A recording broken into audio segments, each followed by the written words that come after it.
Hello kids, how are you? I hope that you will be fine and happy. Today we will read this chapter 21 Comprehensions of Unseen Passages. यहाँ पर एक ऐसे passage होते हैं जो पहले नहीं पढ़े गए हैं, उनको पढ़ करके हमें क्या करना है, प्रश्नों के उत्तर देने, जिन्हें हम कहते हैं comprehension of unseen passage. Okay, comprehension mean the ability to understand. Comprehension का अर्थ होता है कि समझने की योग्यता. It is an exercise that trains students to the understand our language. जो trained students होते हैं उनको लैंग्वेज समझना और उसको कंप्लीट करने के लिए ये एक ऐसी स्किल होती है. Tips to answer the questions for a given passage. Number first, read the passage very carefully and understand it. यहाँ तक कि जो आपको पैसेज दिया गया है बच्चों, उसको पहले आपको क्या करना है, अच्छी तरह से अंडरस्टैंड करना है, समझना है.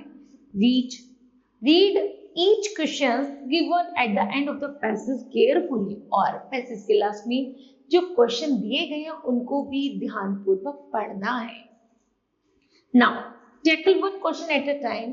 हमें एक एक क्वेश्चन उठाना है और उसको ध्यानपूर्वक टैकल करना है. Okay, right the answers in your own words. और own words में अपने आंसर देने हैं. Be brief and to the point, जो भी हमें पॉइंट दिया गया है. ओके, नाउ किड्स, अब हमारे सामने कॉम्प्रिहेंशन फर्स्ट है. चलिए उसको रीड आउट करते हैं. Read the following passage and answer the questions that follow. Now why are there so many different kinds of workers. अब मजदूरों के सामने ऐसी बहुत सारी समस्याएं हैं. Why does not every man make the things he wants for himself. यहाँ तक कि प्रत्येक आदमी अपने आप को आगे रखना चाहता है. As very great number of the primitive people. यहाँ तक कि वह प्राइमिटिव अर्थात जो आदि जनजाति होते हैं वह उनमें अपनी संख्या बढ़ाना चाहता है. To in the uncivilised countries. यहाँ तक कि जिस तरह असभ्य देशों में ऐसा हो रहा है. Surely it would be much simpler. यह बहुत ज्यादा साधारण होती हैं and save a great deal of the trouble. और बहुत बड़ी समस्याओं में घिरे होते हैं. Many hundreds of the years ago, बहुत सौ साल पहले, that is just what everybody did. प्रत्येक आदमी के साथ क्या होता था कि each man built his own house. जो आदि मानव होते थे अपना घर स्वयं बनाते थे. And made what furniture he needed and grew all the own wood. और यहाँ तक कि जितनी उन्हें जरूरत होती थी उतने फर्नीचर तैयार करते थे, जितना जरूरत होती थी उतना भोजन ढूंढ करके अर्थात सर्च कर करके लाते थे. And his wife made all the clothes for the family.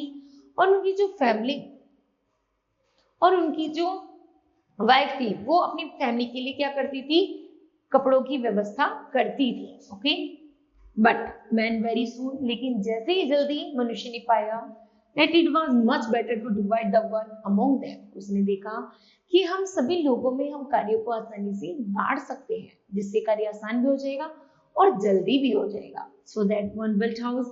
उसने क्या किया, एक घर बनाया. And another made chairs. और दूसरे ने चेयर बनाई and tables बनाई. And another grew corn. और तीसरे ने फसलों का उत्पादन किया. And so on. उसी तरह उन्होंने काम को डिवाइडेशन कर दिया. You can early see that was a better plan. तब आदि मानव ने देखा ये तो बहुत अच्छी योजना थी. Because क्योंकि by always doing the same kind of the work, यदि एक आदमी उसी कार्य को करता रहेगा you can do it more quickly. तो वह जल्दी ही उस कार्य में निपुण हो जाएगा और आसानी से और अच्छी तरह से उस कार्य को कर सकेगा. Practice makes a man perfect. इसलिए कहा जाता है अभ्यास से ही मनुष्य क्या बनता है, एक निपुण व्यक्ति बनता है.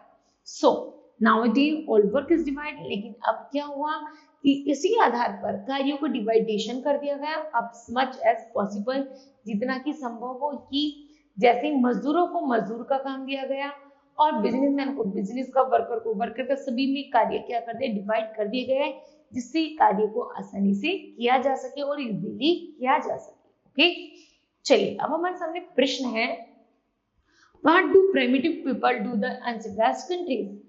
Primitive people जो था वो uncivilized country में क्या करता था? जो primitive peoples थे uncivilized country में वो क्या करते थे? It would be much simpler. यहाँ तक कि वो बहुत ज्यादा साधारण रहते थे and save a great deal of troubles, और हमेशा परेशानियों से घिरे रहते थे। ओके, उनके पास ऐसी कोई अदर फैसिलिटीज नहीं थी। ओके, नेक्स्ट है what did everybody do many hundreds of the years. 100 साल पहले लोग क्या करते थे? 100 साल पहले लोग क्या करते थे? That is just what everybody did.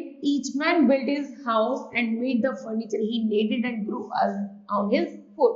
वे अपनी आवश्यकता के अनुसार भोजन ग्रू करते थे और need according to need make a furniture and build a house, और घर का निर्माण करते थे। ओके, नेक्स्ट है what did man then find out. अब लोगों ने क्या पाया कि उन्होंने पाया he needed and grew all his own food and his, अब लोगों ने क्या पाया? Always doing the same kinds of the work you can do it more quickly and easily. Okay, यदि हम कार्यों में एक ही कार्य में लगातार करते रहेंगे तो वह कार्य कैसे हो जाएगा? क्विकली हो जाएगा और इजीली हो जाएगा। Okay, now kids, this chapter will be completed. I hope that you understood well. Thank you. Have a nice day.